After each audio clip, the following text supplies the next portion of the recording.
नमस्कार, मी मयुरी मल्लीनाथ जायप्पा आणि आज आपण जाणार आहोत पुण्यापासून अगदी जवळ असलेलं 30 ते 32 किलोमीटर अंतरावरचं कासा साईड आहे.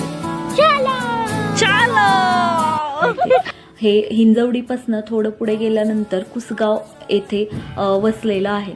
ज्या ठिकाणी की ओला उबेर अशा सगळ्या गोष्टींची आपल्याला सुविधा देखील आहे आणि स्वतःची 2 व्हीलर असू देत 4 व्हीलर असू देत हे सुद्धा तिथे डायरेक्टली आपण जाऊ शकतो. गेल्याच्या नंतर फक्त 2 व्हीलर 4 व्हीलर जे काही घेऊन जात आहेत त्यांचे थोडीशी एंट्री गेटला एंट्री चार्जेस असतील. त्याच्यानंतर एवढं सुंदर व्ह्यू तुम्हाला बघायला भेटणार आहे.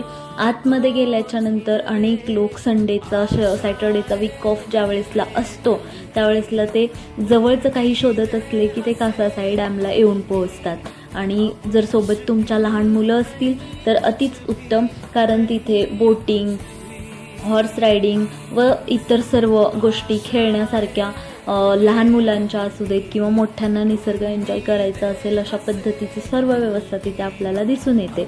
आतमध्ये रिसॉर्ट वगैरे आहेत जिथे की ज्यांना थांबायचे, बड्डे पार्टीज वगैरे असे तिथे सेलिब्रेट केले जातात अशा प्रकारचे रिसॉर्ट आहेत. त्या रिसॉर्टचे पॅकेजेस वगैरे तिथं सांगितले जातात. अगदी सुंदर असं निसर्गरम्य वातावरण त्या कासासाई डॅम येथे आहे. जर आपली इच्छा असेल तर तुम्ही नक्की इथे व्हिजिट करू शकता. आम्ही आत्ताच व्हिजिट केलेला आहे आणि निसर्गाच्या बाबतीतून प्लस बाकी एन्जॉयमेंटच्या बाबतीतून अतिशय सुंदर तिथे आहे. हॉर्स रायडिंग, बोट क्लबिंग सगळ्या गोष्टी तिथे अवेलेबल आहेत.